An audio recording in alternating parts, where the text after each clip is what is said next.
Well, good afternoon and welcome along, as always, to Praying Together for Gymru. The website is there if you want to go over and look at it yourself, 100.cymru, and it represents this vision or this desire to have 100 new churches planted across Wales over a 10-year period so that the name of Jesus might be lifted up all the more, that the hope of the gospel might be clung to all the more in our little nation, that more and more people would know Jesus for themselves and find salvation and rescue and freedom in him. That's what Canti Gymru is all about. The website does a far better job than I will do in a short introduction about explaining what it is, but that is what it is in a nutshell. Praying for 100 churches over a 10-year period. We're already a couple of years into that, and a number of churches have been planted, but praying for those churches, praying for the church that has existed in Wales before this vision, and praying for church planters, church revitalizers, churches that will be planted over the coming years, decade, to God's glory. And so what I like to do on a Wednesday afternoon, as I commit to praying 15 minutes every week, just 15 minutes for this vision, is to turn to the Psalms as a way of seeking God and letting him inform what our prayers should actually be in this regard, in the various circumstances that are being highlighted, and so on and so forth. And to take things like news of new church plants that Canti Gymru sends out. If you go to the website, there's a blog and they share updates about things that are happening. Recently, there was an email that went out that just highlighted Freedom Church in Aberystwyth, a church that is really seeking to reach out amongst men and fathers in that area. Started in 2019, still very much in the church plant phase, still small, still vulnerable, humanly speaking, but doing important things, doing powerful things for God's glory and God's kingdom. To see, like, well, how is it that God in his word leads us and instructs us to pray? And every week, just to take a portion of the scriptures and to turn those back to the Lord as our prayer in this circumstance. And today, I want us to reflect quickly on Psalm 144. Now, some weeks I've thought this through and I've read a psalm and it's challenged me and it's stuck in my brain and thought, this is what you need to be praying for on Wednesday. Other times, there's just a psalm that I want to read, and I'm brave enough to read it and see what jumps out in the moment in order to fuel the prayer. So this is Psalm 144. Hope that's large enough, or I hope you have a Bible open with you. This is the Christian Standard Bible. This is the Bible I normally read myself. It's a really literal translation, but it's also incredibly readable. I appreciate it for both of those things. So I'm going to read it through. It's 15 verses long, and then just dive into a couple of things that come out and then pray. Blessed be the Lord my rock, who trains my hands for battle and my fingers for warfare. He is my faithful love and my fortress, my stronghold and my deliverer. He is my shield, and I take refuge in him. He subdues my people under me. Lord, what is a human that you care for him?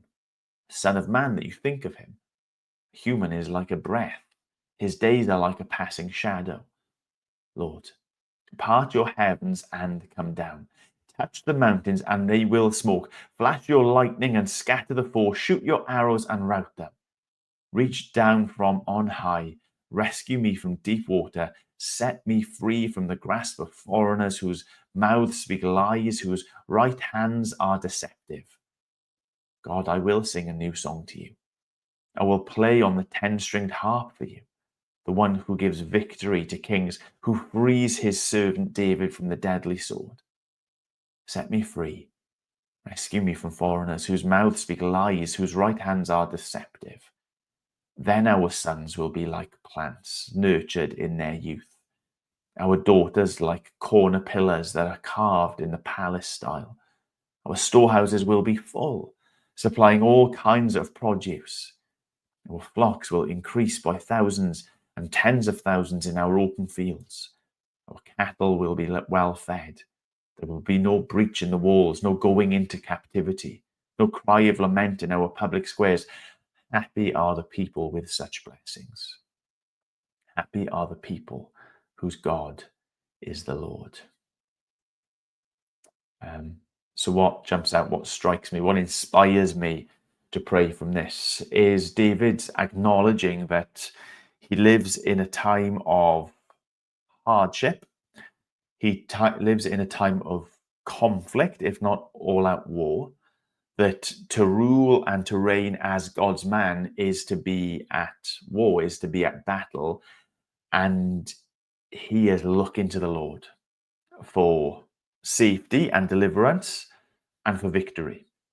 And more than that, towards the end there, he's looking at what the fruit of that might be, the harvest of that might be, which I think will really kind of trigger things in our minds with regards to what Jesus says about the harvest being ripe.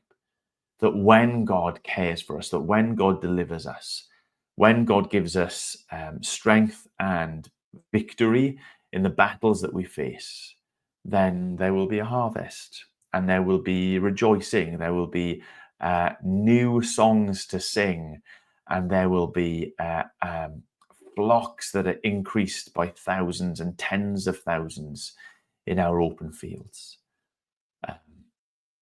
David is speaking about his own situation, but he is a prophet who wrote and sang about more than that which, in a sense, he knew. That here is this template for what is our world. It's our situation here in Wales, that we have people who are deceptive and liars against us, perhaps, but against the truth of the gospel. That there are those who would rather darkness increase than acknowledge the one who has come to rescue and to save. And we ask that God would be at work in, around, through, before, after his people, the church, in silencing those lies and instead increasing the volume of his praise, of his truth, increasing the volume of those who say, in the name of Christ we come. And when our nation is changed in that way, when God is at work amongst us in that way, there will be a harvest. Our sons and daughters will be able to grow up and to confess him in that sort of environment.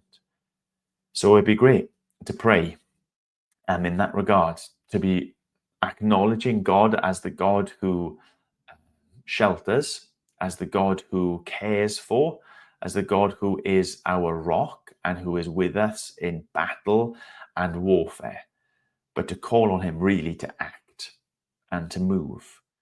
What does he say? Lord, part your heavens and come down. Like to involve yourself in our here and now so that these wonderful outcomes might be seen.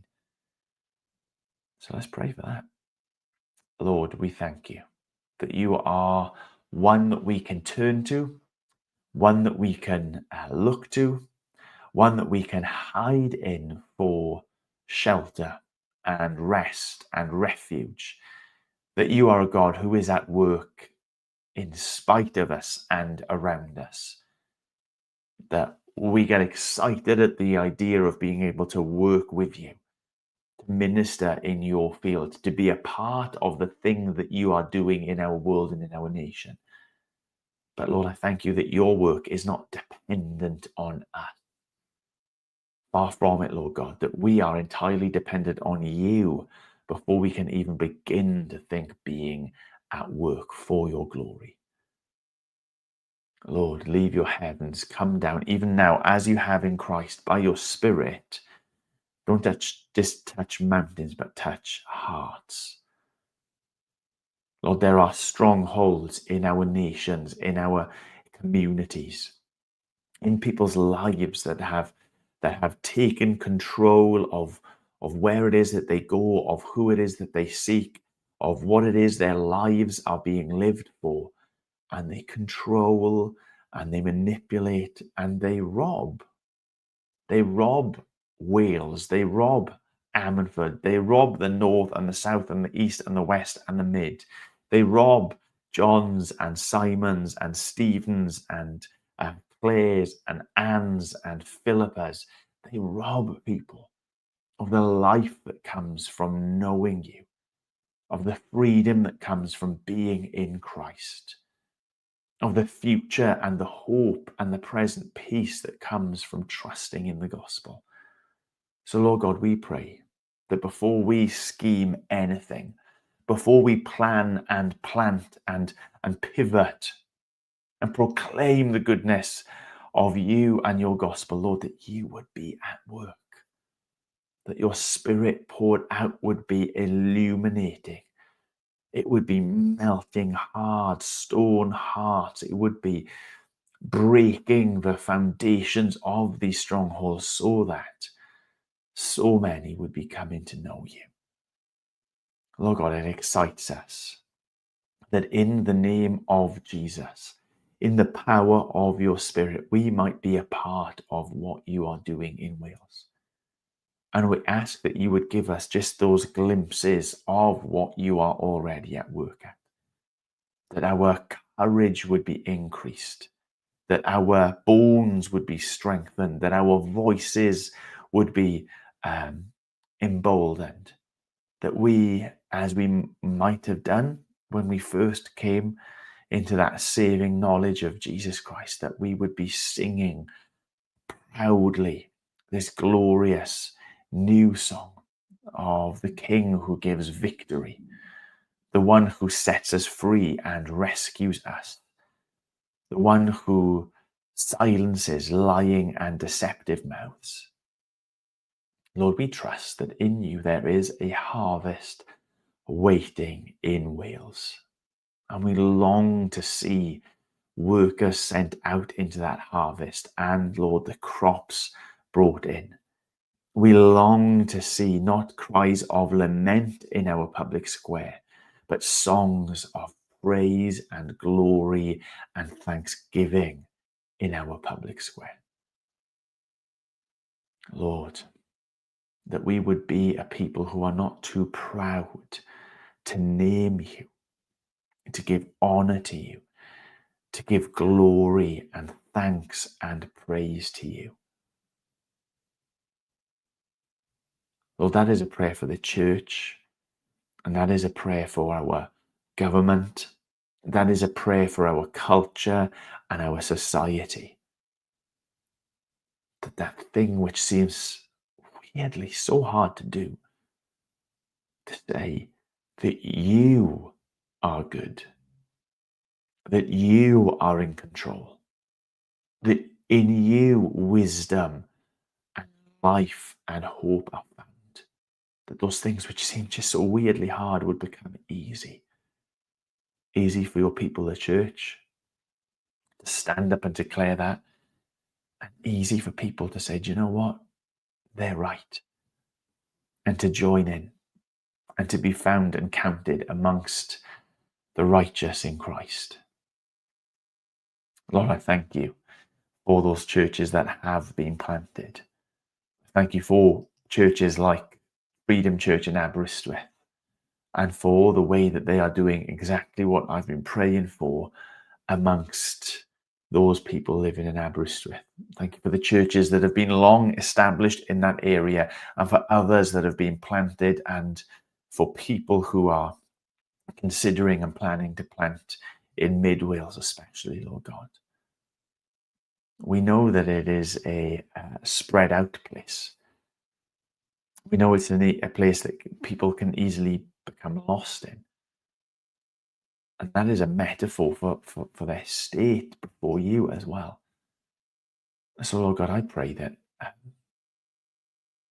in line with what we've been thinking about recently in the Sermon on the Mount, that you would be lighting these flames, cities on hills, which emit this glorious invitation to turn our gazes to you and your goodness.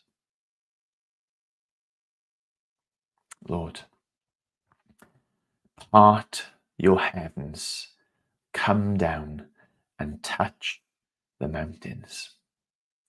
Flash your lightning, shine your light, shoot your arrows, reach down from on high, and rescue not just us, but rescue our nation. Set our nation free from the lies, from the deception, and set us free into singing a glorious new song to you, of the one who gives victory. Be at work, we pray, amongst your people in this land. Amen. Amen. Well, do go over and have a look at Gymru, find out more, sign up.